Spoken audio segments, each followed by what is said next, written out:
What does the 5-year interior health plan look like for Ashcroft and the surrounding area?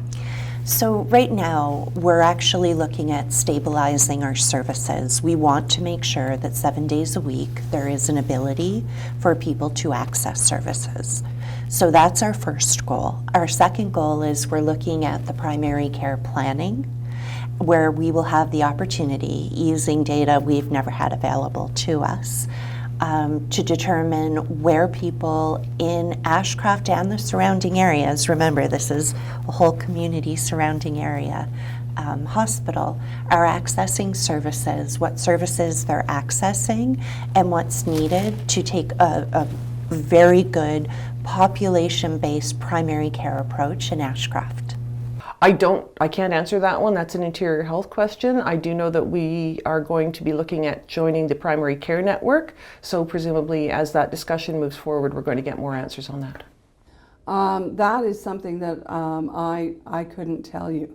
So I think that I'm quite heartened that we have a very active community and region that is giving input to interior health. Not sure what the planning process is for interior health, but I know they're very aware of the concerns of this area, and hopefully those are reflected in their planning. That there are job postings for a permanent, casual, and part-time nurse. How many nurses are you expecting to be hired overall? Are there currently any prospects that you know of from the job postings? And do you know what the difficulties have been hiring nursing staff in our area? Right. I can't obviously speak to the number of people who have applied. I know that there has been interest in the various positions that have been posted. And from what I'm hearing, not just here but everywhere in interior health and throughout the province, in all the health regions, is recruitment is the issue. I know earlier this summer, Royal Inland Hospital, for example, was looking for 15 nurses.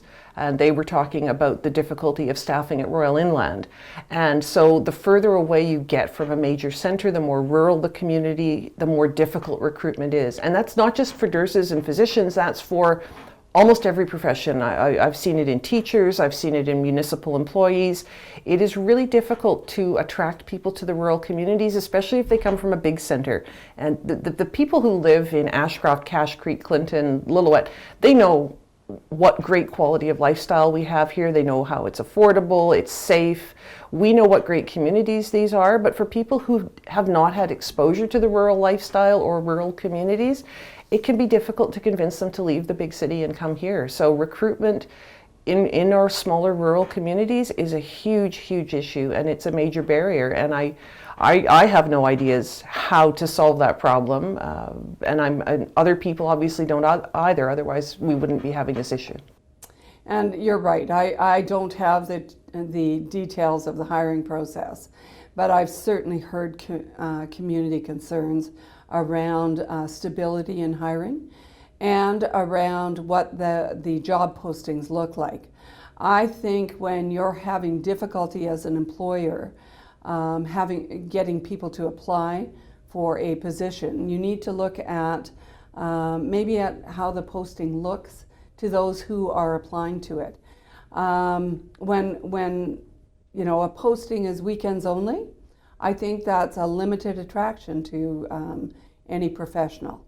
So we really need to work together with Interior Health to talk about how do we ensure that we have good quality people applying for those jobs, and that those jobs are attractive to the people we're trying to attract. So that's pretty operational. We have running any healthcare service is large operational components. Where you could actually get a slide for that, though, is from the public meeting.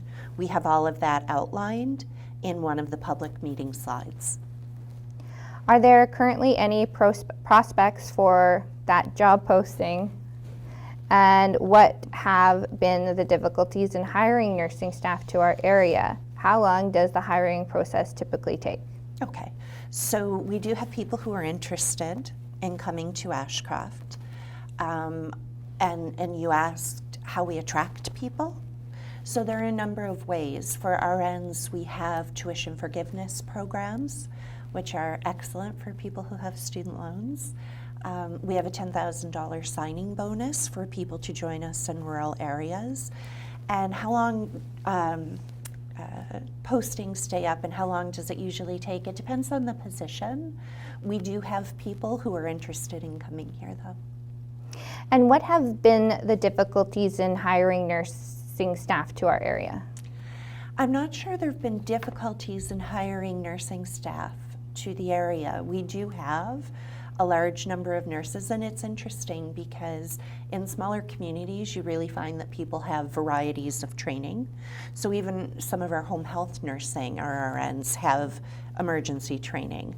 Our head nurse, our DC3, which is our frontline nursing leader, has emergency training. So we actually have, I know you're asking specifically about the emergency, but the staffing complement we have here is greater than just emergency, and they actually do have crossover to be able to care for patients. If the hospital was running at peak efficiency, what would that look like? Meaning, if money wasn't an issue, how many doctors and nurses would we need to be running at peak service? What would the cost of that look like in comparison to what we currently have? And what other challenges besides money don't allow that peak scenario to happen? Well, I think that we need to jointly define what peak would look like. The community has had lots of conversation about what their expectations are of the hospital site.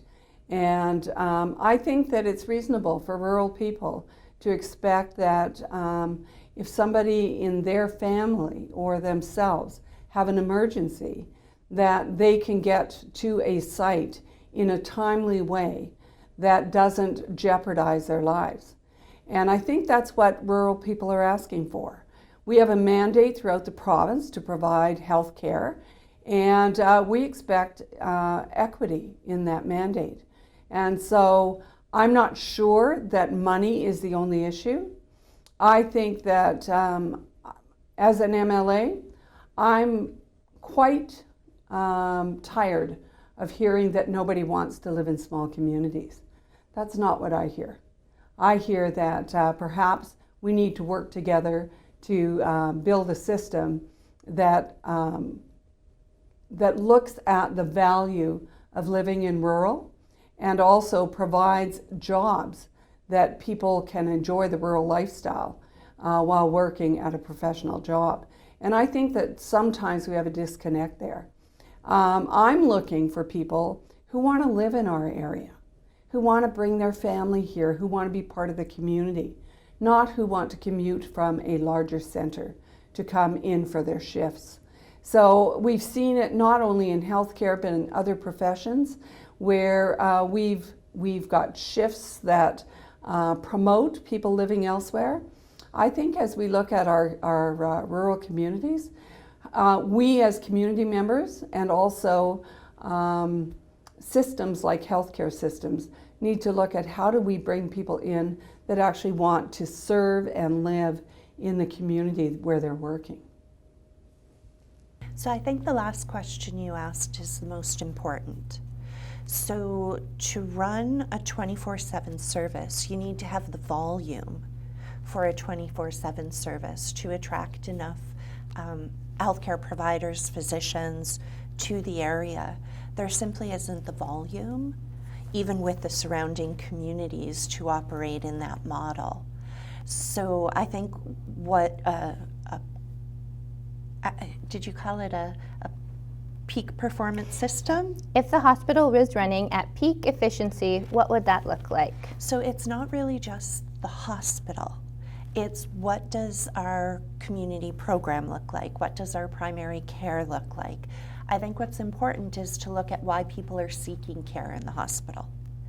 And the reason why people are seeking care, we've actually started looking at.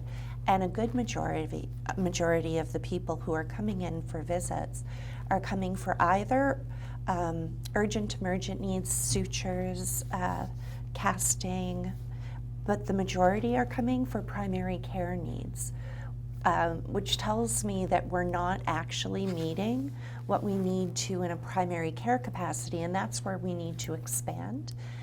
And I do agree, 7-day-a-week service, that's why we have it the hospital open on the weekends in emerge and during the week in primary care. We're seeking the same thing that we've heard from the community that they want as well.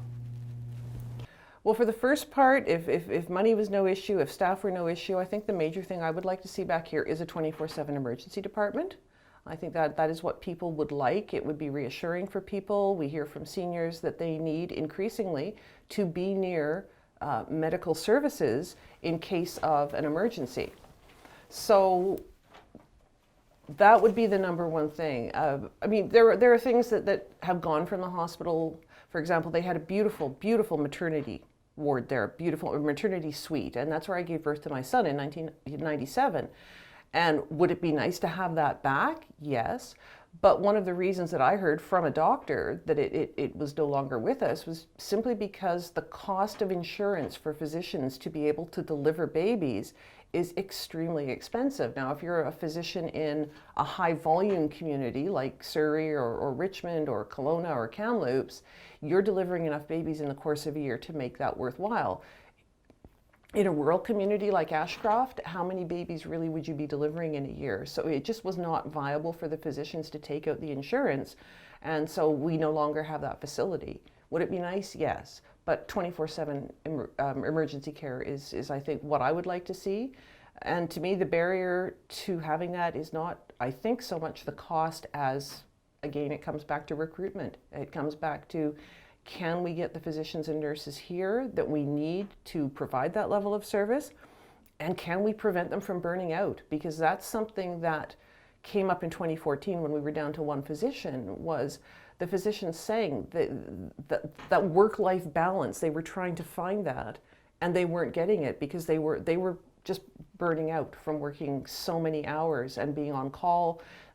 If you have a young family, that's just not sustainable. And I don't think it's fair for people to expect physicians to do that, to give up that quality of life and give up that work-life balance. So we have to find the answer, and part of that is more recruitment of more staff.